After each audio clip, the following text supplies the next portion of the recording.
अरे बेटा तू ये क्या कर रही है? मैंने इतनी मेहनत से खाना बनाया है और तू खाना फेंक रही है। माँ, आप मेरा पीछा करते करते यहाँ तक भी आ गए? हाँ बेटा, मेरे को ना तेरे एक दोस्त ने बताया था कि तू खाना नहीं खाती, या तो रोज खाना फेंक देती है या रोज खाना किसी न किसी को खिला देती है। फिर मैंने सोचा क्यों ना तेरा पीछा करके आज तुझे रंगे हाथों पकड़ा जाए। देख ना बेटा, तूने अपनी माँ का दिल तोड़ दिया। तू अपनी माँ के हाथ का बनाया हुआ खाना फेंक रही है। अरे माँ, तो मत बनाया करो ना खाना। मैं तो आपको लाखों बार मना कर चुकी हूँ कि मुझे बाहर का खाना पसंद है, तो क्यों बना के देते हो मुझे? और कौन है ऐसा जिसने आपसे मेरी चुगली करी है? वाह बेटा वाह, तू अपनी माँ के प्यार का ये सिला दे रही है।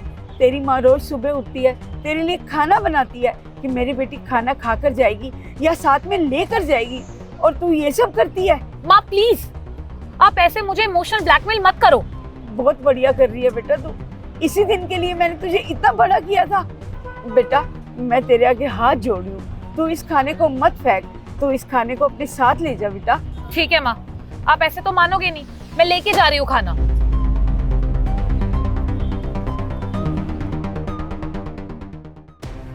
अरे यार, ये माँ बिना रोज मना करने के बाद भी खाना दे देती है। अब क्या करूँ इसका?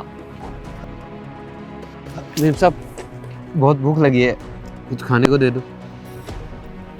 हो गया लगता है खाने का जुगाड़। भूख लगी है तुझे? हाँ मेम साहब, भूख लगी है, कुछ पैसे दे दो, मैं कुछ खा लूंगा लेके। पैसे तो नहीं है मेरे पास, और पैसों का क्या करेगा तू? ये ले, घर का खाना है, फ्रेश है, बिल्कुल छुआ तक नहीं है मैंने। ये तू खा ले। धन्यवाद मेम साहब, बहुत बहुत धन्यवाद। भगवान आपका भला करे। हाँ हाँ, कोई बात नहीं, आराम से खा अब।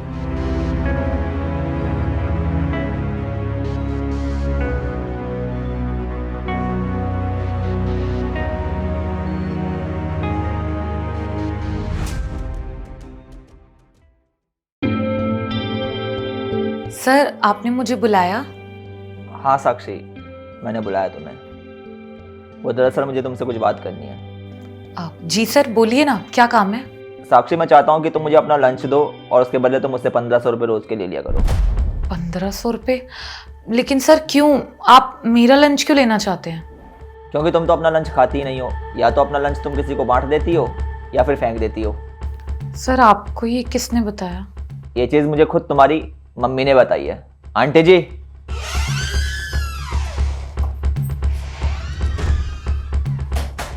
माँ यहाँ?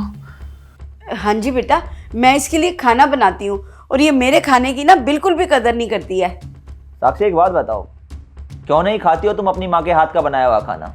क्यों करती हो अनादर अपनी माँ के हाथ के खाने का? कारण क्या है, बताओगी तुम? सर मैं क्या बताऊँ, मैं ना बहुत ज़्यादा थक चुकी हूँ ये घर का खाना खा खा के। डेली सेम खाना, डेली सेम मसाले, कौन खा सकता है डेली डेली एक चीज़? मुझे ना सिर्फ बाहर का खाना पसंद है, इसलिए फ्रस्ट्रेट होके मैं वो खाना फेंक देती थी। बाहर का खाना खाना है तुम्हें? कितनी बड़ी बेवकूफ़ हो तुम। तुम्हें पता है माँ के हाथ के खाने की तुलना दुनिया के किसी भी खाने से नहीं की जा सकती है। करोड़ों अरबों खरबों के भी व्यंजन सामने पड़े हो ना, तो सब फीके हैं माँ के हाथ के खाने के आगे। बहुत ही खुशकिस्मत होते हैं वो लोग जिन्हें माँ के हाथ का खाना मिलता है, क्योंकि इस दुनिया में बहुत से लोग ऐसे भी हैं जिनके पास 2 वक्त का खाना नहीं होता। अगर खाना होता भी है तो फिर माँ के हाथ का खाना नहीं होता।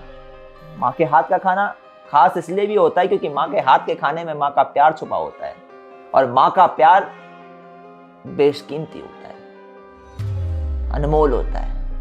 अभी तुम्हें इस चीज़ की कीमत समझ में नहीं आएगी, लेकिन एक वक्त आएगा जब तुम पछताओगी अपनी इस करनी पे।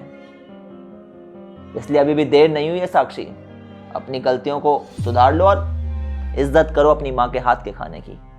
सही कह रहे हैं सर आप। मेरी माँ मेरे लिए कितनी मेहनत करती हैं, कितने प्यार से सुबह उठ के खाना बनाती हैं, और मैं उनके खाने की डिसरिस्पेक्ट कर रही थी। माँ मुझे प्लीज़ माफ़ कर दो। आज के बाद ना जो भी बनाओगे, जैसा भी बनाओगे, मैं सब खा लिया करूँगी, कुछ भी वेस्ट नहीं करूँगी। सॉरी। कोई बात नहीं बेटा, मुझे तो इस बात की खुशी है कि तुझे मेरे खाने की कदर पता चली। ठीक आंटी जी, अब आप जाइए। साक्षी तुम भी अपना काम करो।